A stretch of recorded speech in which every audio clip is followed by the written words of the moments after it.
माता की इन इनिया तमिळ सहोदर सहोदरगिळे वणक्कम वणक्कम तिरुनेलवेली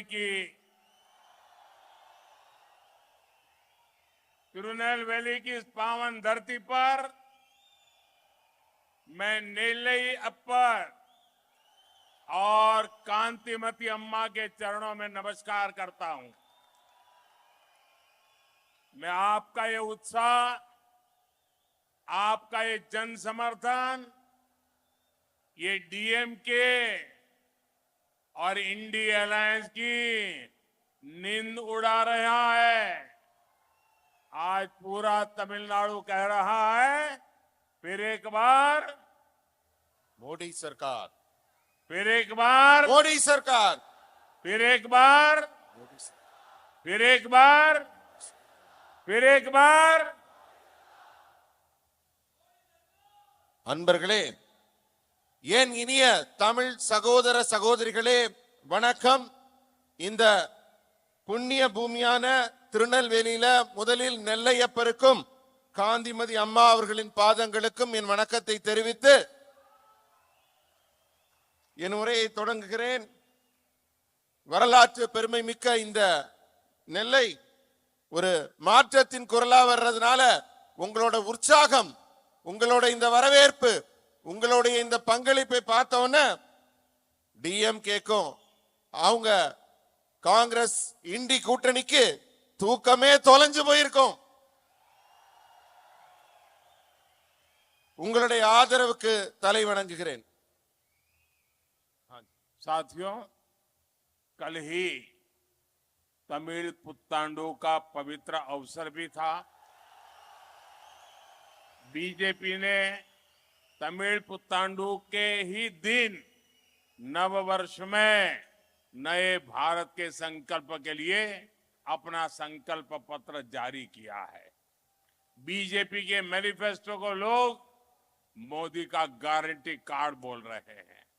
इसमें 70 इयर्स की आयु से अधिक के हर सीनियर सिटीजन को फ्री इलाज देने की गारंटी है। मोदी की इस गारंटी कार्ड में किसान समृद्धि केंद्र की संख्या बढ़ाने, भारत को फूड प्रोसेसिंग हब बनाने का विजन भी है। बीजेपी ने फिशरी सेक्टर के लिए नए प्रोडक्शन और प्रोसेसिंग प्लांट बनाने का ऐलान किया है। बीजेपी के मैनिफेस्टो में फिशरमैन साथियों को सीवीड की खेती और मोती की खेती के लिए भी प्रोत्साहित देने का बात कही गई है। यानी विकसित तमिलनाडु और विकसित भारत का मोदी का संकल्प अब इस चुनाव का मिशन बन चुका है। நண்பர்களே, நேத்துக்கு தான் நீங்க எல்லாம் உற்சாகமா தமிழ் புத்தாண்டை கொண்டாடி இருப்பீர்கள். அந்த வாழ்த்துக்களோடு அந்த தமிழ் புத்தாண்டுல தான் பாரதிய ஜனதா கட்சி தன்னுடைய தேர்தல் அறிக்கையையும் வெளியிட்டிருக்கிறது. அந்த அறிக்கையில தமிழகத்தின் முன்னேற்றத்திற்காக பல நல்ல திட்டங்களை உங்களுக்காக செயல்படுத்தி இருக்கிறோம். ஏழைகள்ல 3 கோடி வீடுகள் கட்டித்தரதுக்கான முயற்சி, முத்ரா யோஜனால நிறைய பேருக்கு கடன், அதே போல மோடியின் கேரண்டி கார்டுன்னு அதை படிக்கிறவங்க எல்லாம் பாராட்டுறாங்க. விவசாயியின் கிசான் சம்ருத்தி மையத்தை உருவாக்குறதுக்காகவும், மீன் வளத்துறைக்கு புதிய உற்பத்தி கிளஸ்டர் உற்பத்தி மையங்களை உருவாக்குறதுக்காகவும், அதே மாதிரி கடல் பாசி, அதே மாதிரி முத்து வளர்ப்பு, அதாவது மீனவர்களுக்கு கடல் பாசியும் முத்தும் வளர்க்கிறதுக்கான உதவிகள், இது மாதிரி பல்வேறு நலத்திட்டங்கள் ஒவ்வொருத்தரையும் யோசிச்சு அந்த தேர்தல் அறிக்கையில சேர்க்கப்பட்டிருக்கு. அதாவது வளர்ந்த தமிழகம்தான் வளர்ந்த பாரதமாக மாறும் என்ற நம்பிக்கையோடு உங்கள் முன்னாடி எங்களுடைய தேர்தல் அறிக்கையை சமர்ப்பிக்கிறோம். साथियों, बीते 10 इयर्स में एनडीए सरकार ने तमिलनाडु के विकास के लिए दिन रात मेहनत की है। मोदी ने तिरुनेलवेली चेन्नई के बीच वंदे भारत एक्सप्रेस चलाई ताकि क्षेत्र के लोगों को सुविधा मिले, यहां विकास की गति बढ़े। अब बीजेपी ने अपने मैनिफेस्टो में घोषणा की है कि साउथ में भी बुलेट ट्रेन चलाई जाएगी। நண்பர்களே, கடந்த 10 வருஷமா பாரதிய ஜனதா கட்சி மிக கடுமையாக உழைத்திருக்கிறது, பல நல்ல திட்டங்களை தந்திருக்கிறது. திருநெல்வேலி சென்னைக்கு நடுவுல கூட வந்தே பாரத் எக்ஸ்பிரஸ் ரயில் உங்களுக்காக ஓடிக்கொண்டிருக்கிறது. இந்த பகுதி மக்கள் இதனால பல நன்மைகளை பெறுகிறார்கள், முன்னேறி கொண்டிருக்கிறார்கள். இப்ப நாங்க என்ன யோசிச்சுட்டு இருக்கோம்னா, மிக விரைவாக நாம் இந்த பகுதிக்கு தெற்கிலையும் புல்லட் ரயிலை தொடங்குவதற்காக திட்டமிட்டுக் கொண்டிருக்கிறோம். புதிய அரசு வந்தவுடன் அதற்கான பணிகள் தொடங்கும். साथियों, आज तमिलनाडु में सारे लोग कह रहे हैं, सारे सर्वे कह रहे हैं कि तमिलनाडु की माताएं बहनें मोदी को खूब आशीर्वाद दे रही है। कई पॉलिटिकल एक्सपर्ट को ये समझ नहीं आ रहा है कि ऐसा क्यों है। इन लोगों को पता नहीं है कि पिछले 10 इयर्स में मोदी ने माताओं बहनों की सेवा की है, उनके आशीर्वाद लिए हैं, उनका दिल जीता है। अगर मैं सिर्फ तमिलनाडु की बात करूं तो 1,25,00,000 घरों में नल से जल का कनेक्शन दिया गया।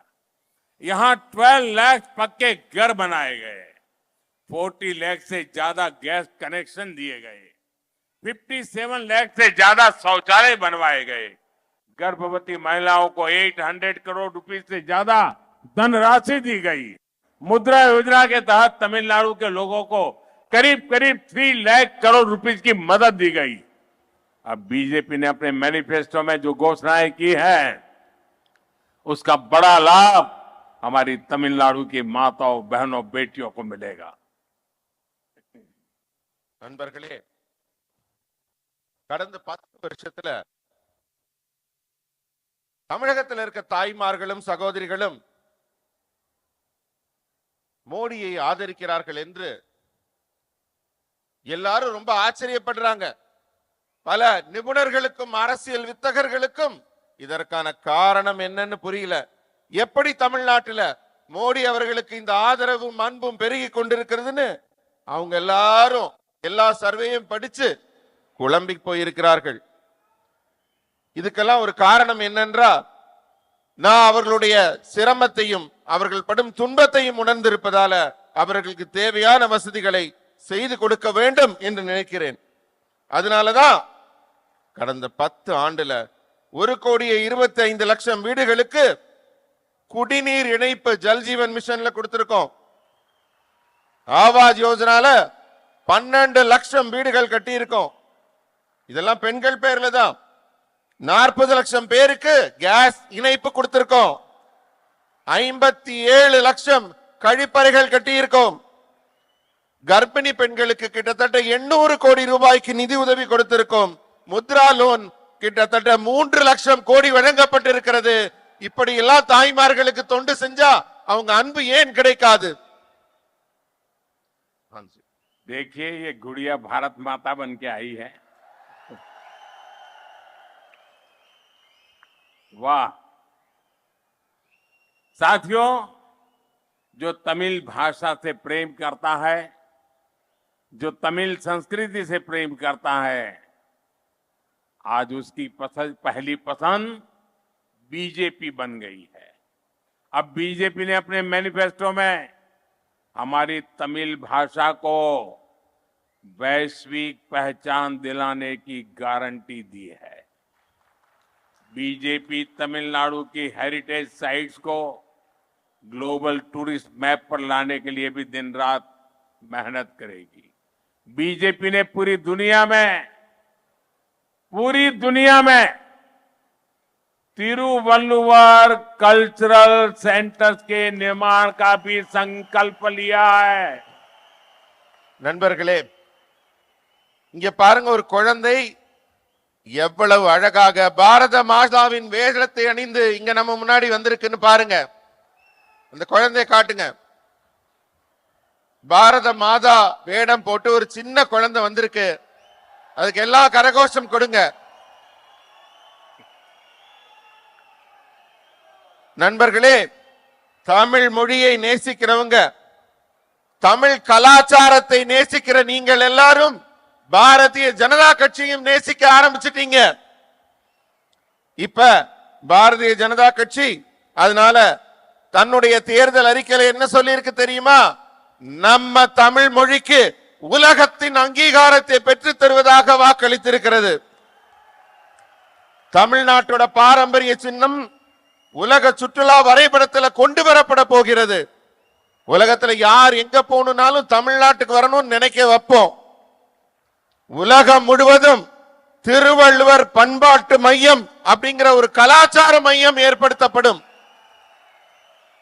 साथियों, लेकिन डीएमके और कांग्रेस की विचारधारा तमिल संस्कृति के प्रति भीतर तक घृणा से भरी हुई है। ये लोग तमिल पहचान को, तमिल विरासत को खत्म करना चाहते हैं। सेंगोल हो,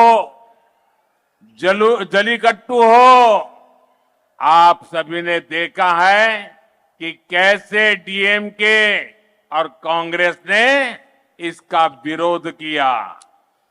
நண்பர்களே, ஆனா நீங்க நல்லா யோசிச்சு பாருங்க, இண்டி கூட்டணியில இருக்கிற திமுகவும் காங்கிரசும் எப்படி நடந்துக்குதுன்னு.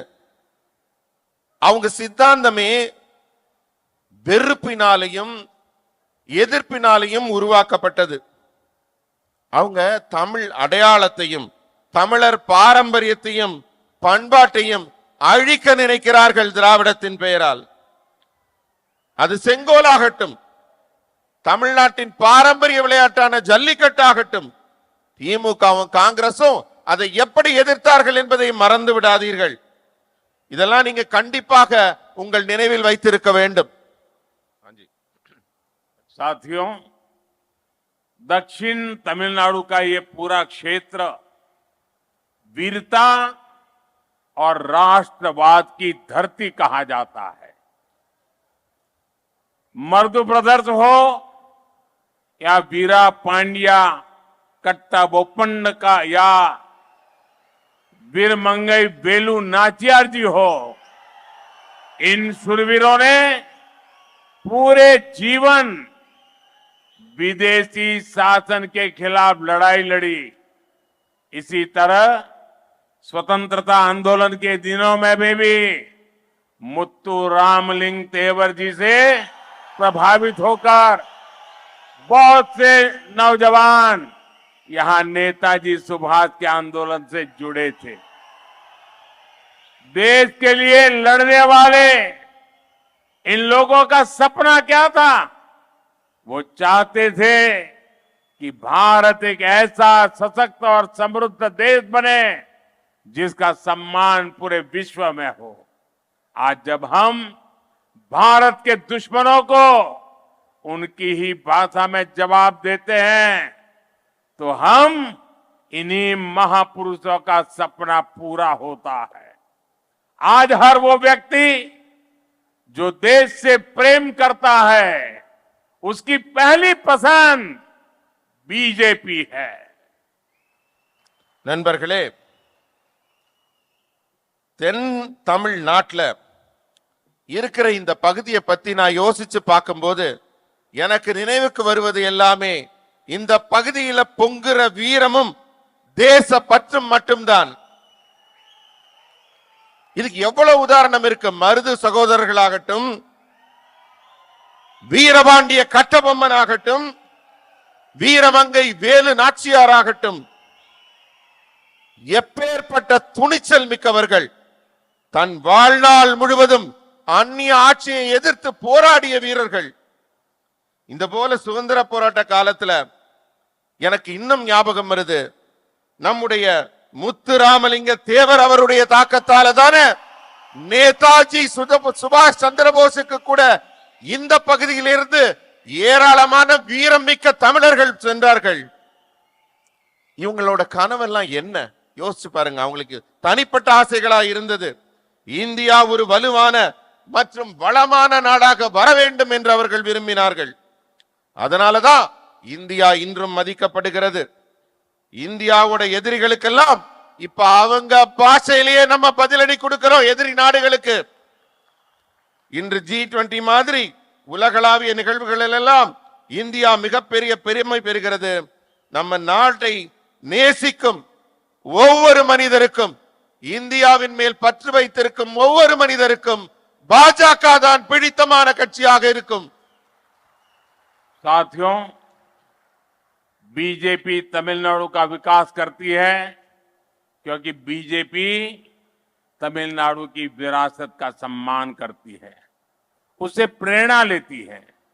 हमारे प्रेरणा स्रोत महान स्वतंत्रता संग्राम सेनानी वीओ चिदम्बरम पिल्लई है, जिन्होंने भारत को आत्मनिर्भर बनाने का सपना देखा था। इसलिए आज हम डिफेंस सेक्टर में आत्मनिर्भर भारत के लिए तमिलनाडु में डिफेंस कॉरिडोर बना रहे हैं। हमारे आदर्श के कामराज जी जैसे देशभक्त और ईमानदार नेता है। इसलिए बीजेपी तमिलनाडु में ईमानदार राजनीति की वकालत करती है। बीजेपी तमिलनाडु के युवाओं को आगे बढ़ाती है। लेकिन कांग्रेस और डीएमके जैसी फैमिली रन पार्टियों ने के कामराज जी का अपमान करने में कभी कोई कसर नहीं छोड़ी। நண்பர்களே, பாரதிய ஜனதா கட்சி எப்பவுமே தமிழ் மொழியையும் தமிழ்நாட்டையும் தமிழ் மக்களையும் மிகவும் நேசிக்கும் கட்சியாகும். தமிழ் மக்கள் மேல மாறாத அன்பை கொண்டிருக்கும் கட்சி. அதனாலதான் தமிழ்நாட்டுக்கு வரும்போதெல்லாம் பாஜகவிற்கு மாபெரும் உத்வேகமும் உற்சாகமும் கிடைக்கிறது.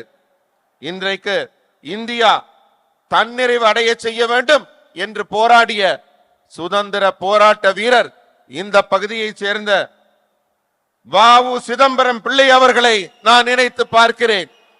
அவர் கொடுக்கிறார் எங்களுக்கு உத்வேகம்.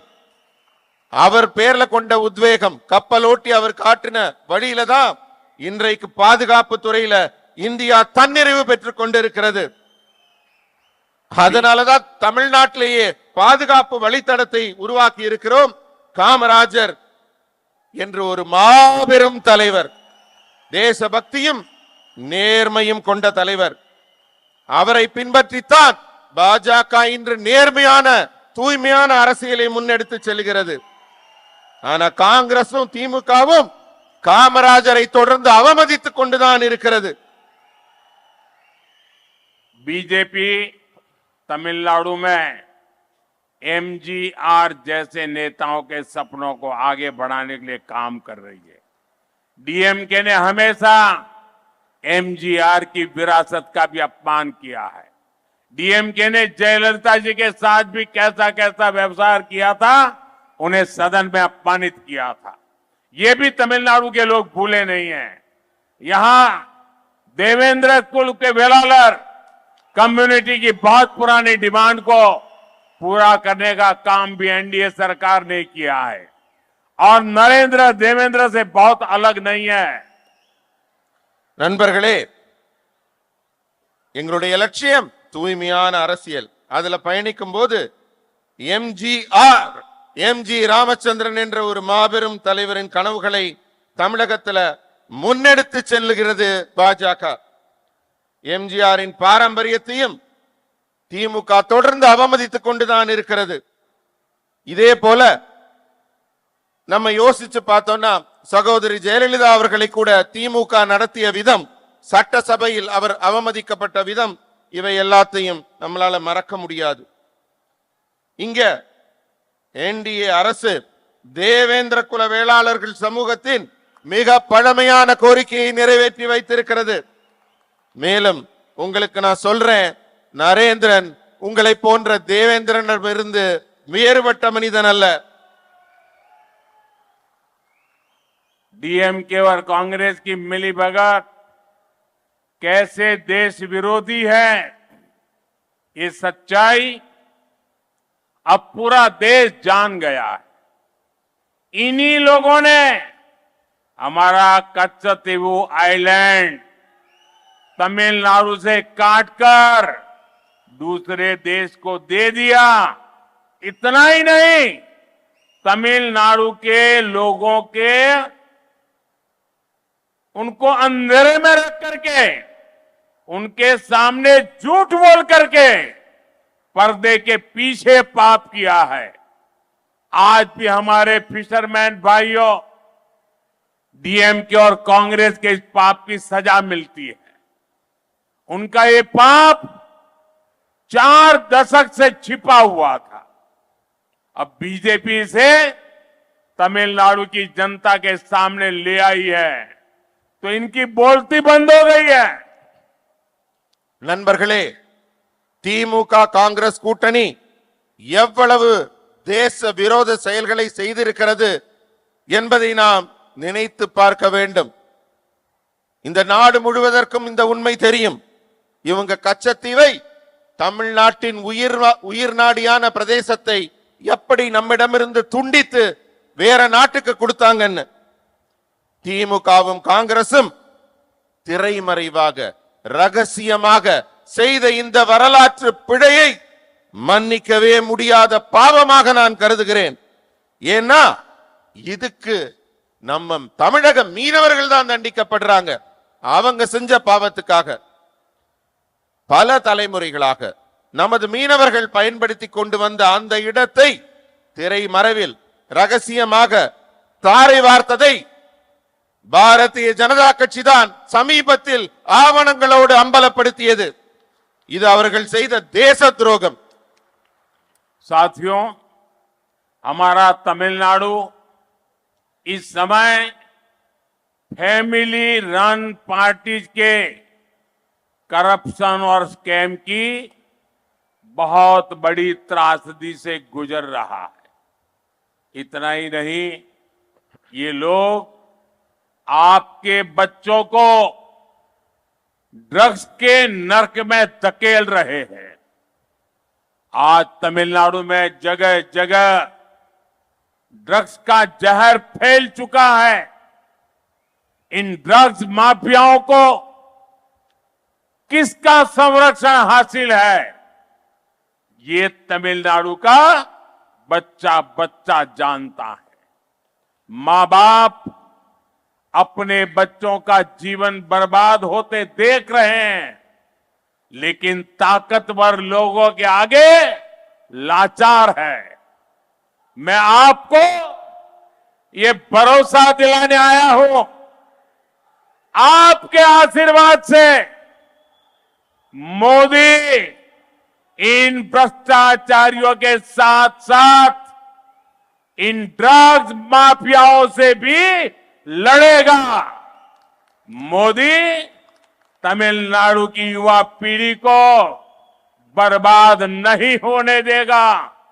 इसलिए आज जो अपने बच्चों का भविष्य बनाना चाहते हैं, वो बीजेपी को वोट दे रहे हैं। आज जो विकसित भारत के संकल्प के साथ आगे बढ़ना चाहते हैं, वो बीजेपी को वोट दे रहे हैं। நண்பர்களே, இன்னைக்கு தமிழ்நாடு எங்க போய்க்கொண்டே இருக்கிறது என்று எண்ணி பார்த்தீர்கள் என்றால் போதையை நோக்கி போய்க்கொண்டிருக்கிறது. போதை மருந்து, இந்த குடும்ப அரசியலில் இருப்பவர்கள் போதை மருந்தை ஊக்குவித்துக் கொண்டிருக்கிறார்கள். இதனால மிகப்பெரிய சோகத்தை நமது தமிழகம் சந்தித்துக் கொண்டிருக்கிறது. தன்னுடைய குழந்தைகளின் எதிர்காலத்தை பெற்றோர்கள் எண்ணி கவலைப்பட்டுக் கொண்டிருக்கிறார்கள். ஏன்னா அந்த குழந்தைகள் எல்லாம் வெளியில போகும்போது போதைங்கிற ஒரு நரகத்துக்குள்ள தள்ளப்படுறாங்க. இத பார்க்கிற பெற்றோர்களுக்கும் பெரியோர்களுக்கும் என்ன செய்வது என்று தெரியவில்லை. ஏன்னா அதிகாரம் மிக்கவர்களின் அனுமதியோடு போதை இங்கே தலைவிரித்து ஆடுகிறது. போதை பொருள் என்ற விஷம் தமிழகம் முழுக்க பரவிவிட்டது. பல 100 கோடி ரூபாய்க்கு திறந்த வெளியில போதை வர்த்தகம் நடைபெறுகிறது. இந்த போதை பொருள் மாஃபியா எல்லாம் யாரோட பாதுகாப்புல நடக்குதுன்னு தமிழ்நாட்டில் இருக்க சின்ன குழந்தைய கேட்டா கூட சொல்லிடும். யார் அவங்களை எல்லாம் காப்பாத்திக்கிட்டு இருக்கான்னு. பெற்றோர்கள் உங்கள் குழந்தைகள் நன்றாக இருக்க வேண்டும் என்றால் என்ன செய்வது என்று அவங்களால காப்பாற்ற முடியாம வேடிக்கை பார்த்து கொண்டிருக்கிறார்கள். ஆனால் இந்த நரேந்திர மோடி வேடிக்கை பார்த்து கொண்டிருக்க மாட்டேன், போதை வணிகத்தோடு போராடுவேன், அதை இந்த தேசத்தை விட்டு ஒழிப்பேன் என்ற உறுதியை உங்களுக்கு கொடுக்கிறேன். இந்த நாட்டின் இளம் தலைமுறையினரை, அடுத்த தலைமுறையினரை போதை இல்லாத ஒரு உலகத்திற்கு கண்டிப்பாக பாரதிய ஜனதா கட்சி அழைத்து செல்லும். அதனால உங்க குழந்தைகளை எல்லாம் காப்பாற்ற வேண்டும் என்றால், வளர்ச்சி அடைந்த பாரதம், வளர்ச்சி அடைந்த தமிழகம் வேண்டும் என்றால் அனைவரும் பாரதிய ஜனதா கட்சியை ஆதரிக்க வேண்டும். साथियों, इस बार के लोकसभा चुनाव में तमिलनाडु में ये मेरा आखिरी कार्यक्रम है, क्योंकि 19 तारीख को मतदान है। 17 तारीख के बाद प्रचार बंद हो जाएगा और इसलिए एक प्रकार से यहां पर ये मेरा इस चुनाव का तमिलनाडु में आखिरी कार्यक्रम है। और मैं तमिलनाडु में जहां जहां गया हूं, इसके आधार पर मैं पूरे विश्वास से कह सकता हूं कि तमिलनाडु एक नया इतिहास बनाने जा रहा है। तमिलनाडु के लोग इस बार एनडीए गठबंधन को निर्णायक बढ़त देने वाले हैं, क्योंकि लोग बीजेपी का गवर्नेंस और डेवलपमेंट मॉडल देख रहे हैं। सालों तक डीएमके और कांग्रेस के लोग कहते थे कि तमिलनाडु में बीजेपी और एनडीए का कोई अस्तित्व नहीं है, लेकिन इस बार का चुनाव डीएमके और कांग्रेस के इस भ्रम को तोड़ने वाला होगा। डीएमके और कांग्रेस के पास वोट मांगने के लिए कोई मुद्दा नहीं बचा है। इनके पास एक पुराना टैप रिकॉर्डर है, एक घीसा पीटा नेगेटिव एजेंडा है। तमिलनाडु के लोग भी जान गए हैं कि ये लोग ना अपने वादे पूरा कर सकते हैं, ना तमिलनाडु की संस्कृति की रक्षा कर सकते हैं।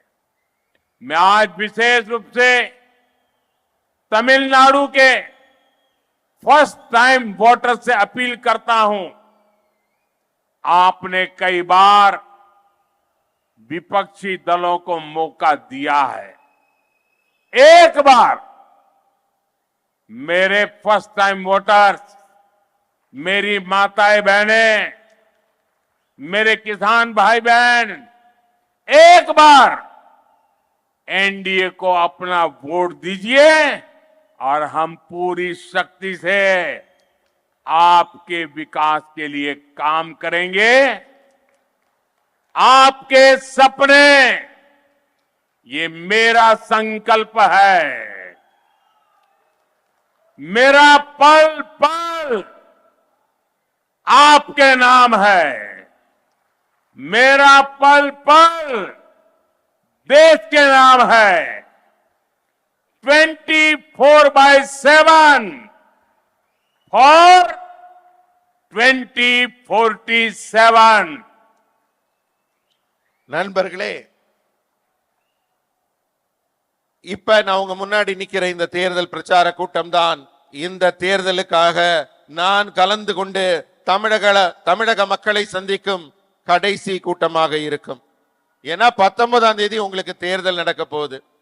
இன்னொரு முறை உங்களை எல்லாம் வந்து சந்திக்க முடியும்னு நான் நினைக்கல. அதனால இது இந்த தேர்தலுக்கான என்னுடைய கடைசி கூட்டம். அதனால மொத்த தமிழக மக்களுக்கும் இந்த நேரத்தில் நான் ஒரு செய்தியை சொல்லலாம் நினைக்கிறேன். இத்தனை முறை தொடர்ந்து நான் தமிழகத்துக்கு வந்து கொண்டே இருக்கிறேன். பல ஊர்களில் உங்களை எல்லாம் சந்தித்துக் கொண்டே இருக்கிறேன். உங்களை பார்த்ததுல எனக்கு ஒரே ஒரு மன உறுதி மட்டும் வந்திருக்கிறது. என்னவென்றால், நீங்கள் அத்தனை பேரும் முழு மனதோடு பாரதிய ஜனதா கட்சிக்கும் எனக்கும் எங்களுடைய என்டிஏவிற்கும் மிகப்பெரிய ஆதரவை தந்து கொண்டிருக்கிறீர்கள். நீங்க தர்ற வரவேற்பை பார்க்கும்போது ஒரு புதிய வரலாறை, ஒரு புதிய இதிகாசத்தை நீங்கள் படைக்க போகிறீர்கள். என்டிஏ கூட்டணி பிஜேபி தமிழ்நாட்டில் எங்க இருக்குன்னு திமுகவும் காங்கிரஸ் இருக்கிற இண்டி கூட்டணி கேட்டாங்க இல்லையா, அவங்க முகத்துல கரிய பூசுற மாதிரி, அவங்க எல்லாம் அதிர்ச்சி அடைகிற மாதிரி, அவங்க எல்லாம் வியந்து போற மாதிரி நீங்கள் ஒரு மிகப்பெரிய ஆதரவை என்டிஏ கூட்டணிக்கு வழங்க போகிறீர்கள். அவங்க கிட்ட ஒண்ணுமே இல்ல, ஒரு பழைய டேப் ரெக்கார்டர் இருக்கு. அந்த டேப் ரெக்கார்டர்ல ஒரே பல்லவி பாஜக வந்துரும், இந்தி வந்துருங்கிற மாதிரி ஒரு பழைய பல்லவி, ஒரு எதிர்ப்பு பாட்டை மட்டும் திரும்ப திரும்ப போடுறாங்க. அவங்களால அவங்க கட்சி கொடுத்த சொந்த வாக்குறுதியையும் நிறைவேற்றவில்லை, உங்களுடைய தேவைகளையும் நிறைவேற்ற தெரியவில்லை. அவங்க எப்படி ஆட்சி நடத்த போறாங்க? அதனால இங்க இருக்கிற வாக்காளர் பெருமக்களாகிய உங்களுக்கும், புதிய வாக்காளர்களாக உதயமாகி இருக்கும் இளைஞர்களுக்கும், ஃபர்ஸ்ட் டைம் ஓட்டர்ஸ் எல்லாத்தையும் ஒரே ஒரு வேண்டுகோள். எத்தனையோ கட்சிக்கு நீங்கள் வாக்களித்திருப்பீர்கள். ஒரே ஒரு முறை பாரதிய ஜனதா கட்சிக்கு வாக்களியுங்கள். உங்களுடைய கனவுகள் தான் என்னுடைய லட்சியம். ஒவ்வொரு நிமிடமும், ஒவ்வொரு நொடியும் நான் உங்களை பற்றி மட்டுமே சிந்திக்க போகிறேன். உங்களுடைய வளர்ச்சி தான் என்னுடைய இலக்கு, என்னுடைய லட்சியம்.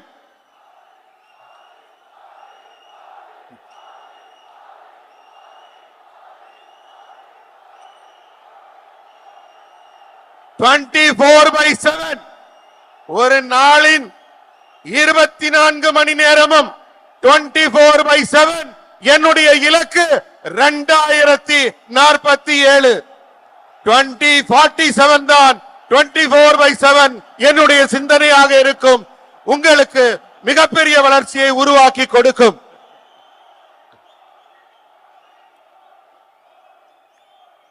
आपका ये प्यार, आपके आशीर्वाद, ऐसा लग रहा है ये चुनाव सभा नहीं, विजय सभा हो गई है.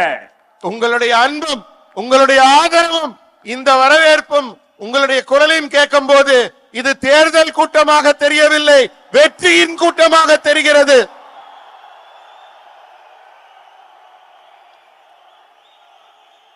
आने वाली 19 अप्रैल को देश के विकास के साथ साथ तमिलनाडु के विकास के लिए भी एनडीए को वोट देना है. मैं जानता हूं यहां डीएमके सरकार एनडीए के समर्थन में चल रही ये लहर से डर गई है. वो बीजेपी एनडीए के कार्यकर्ताओं को कैंपेन नहीं करने दे रही, रुकावटें पैदा कर रही है.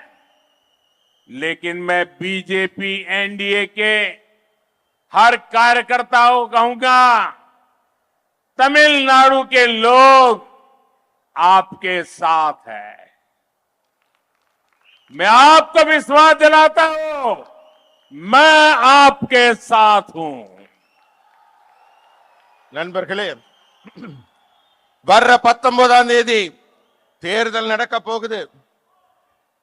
நம்முடைய தேர்தலில் பாரதிய ஜனதா கட்சி மிகப்பெரிய வெற்றியை, உங்கள் ஆதரவை பெறப்போகிறது என்ற நம்பிக்கை எனக்கு வந்து கொண்டிருக்கிறது.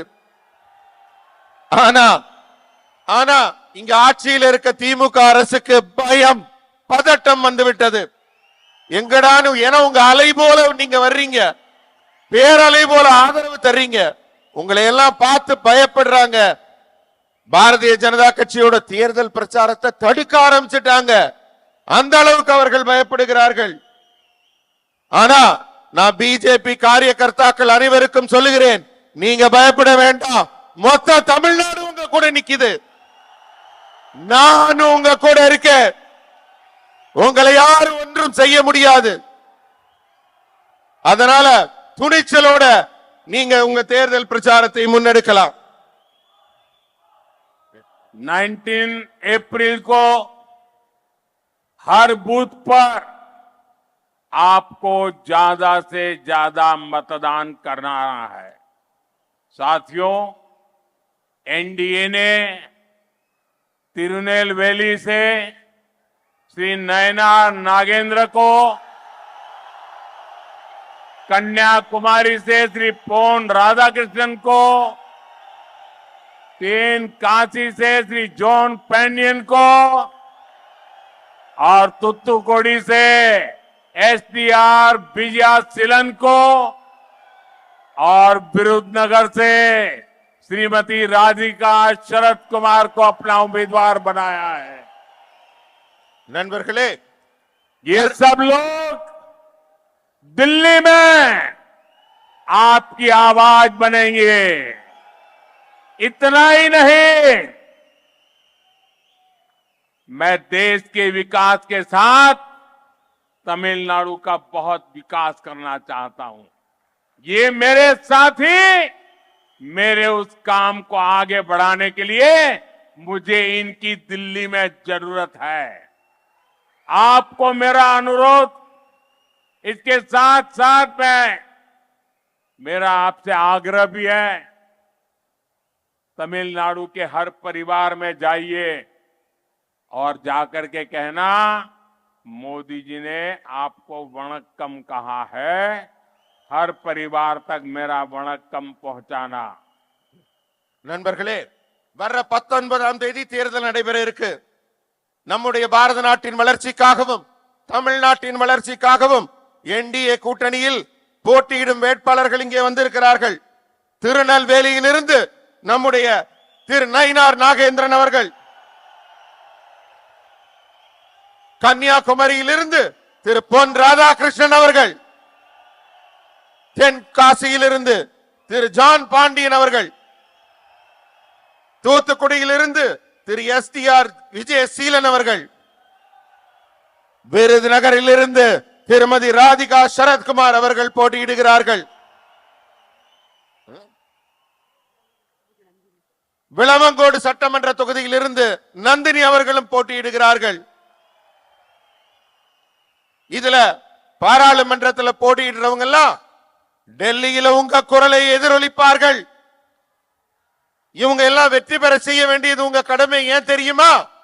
பாரத நாட்டோட தமிழ்நாட்டையும் வளர்ச்சி பெற செய்ய வேண்டும்ங்கிற என் முயற்சிக்கு இவங்க அத்தனை பேரும் எனக்கு உதவிக்கு தேவைப்படுறாங்க. அதனால இவங்களை ஜெயிக்க வைக்க வேண்டியது உங்களுடைய பொறுப்பு. நீங்க அத்தனை பேரும் உங்களுடைய குடும்பத்துக்கு நான் சொல்ற வணக்கத்தையும் நன்றியையும் போய் தமிழ்நாட்டின் ஒவ்வொரு குடும்பத்துக்கிட்டையும் சொல்லுங்க. மோடி அவர்கள் தன்னுடைய பணிவான வணக்கத்தை தமிழ்நாட்டின் ஒவ்வொரு மனிதருக்கும் தெரிவித்தார் என்று. साथियों, ये उत्साह उमंग बहुत लोगों को दिखता नहीं होगा, इसलिए मेरा आग्रह है कि आप अपना मोबाइल निकालिए, अपनी फ्लैश लाइट मोबाइल की चालू कीजिए. எல்லாரும் உங்க மொபைலை எடுங்க, விளக்கு எடுங்க. ஏன்னா உங்களுடைய உற்சாகமும் உங்களுடைய இந்த வரவேற்பும் எல்லாருக்கும் வார்த்தைகளால் இல்ல, உங்க செய்கைகளால தெரியணும். அத்தனை பேரும் உங்க மொபைலை எடுங்க, அதுல விளக்கை ஏற்றுங்கள். நம்ம பாரதத்தின் விளக்கை ஏற்றுவோம். मोदी जो दिल्ली में बैठकर राजनीति के प्लस माइनस करते रहते हैं, उनको ये रोशनी तमिलनाडु की ताकत देखने में काम आएगी.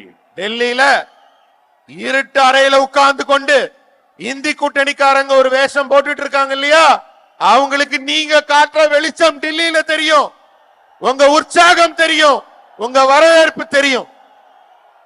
मेरे साथ बोलिए, भारत माता के, भारत माता के, भारत माता के. बहुत बहुत धन्यवाद. எல்லாரும் உற்சாகமா சொல்லுங்க, மீண்டும் மோடி, மீண்டும் மோடி.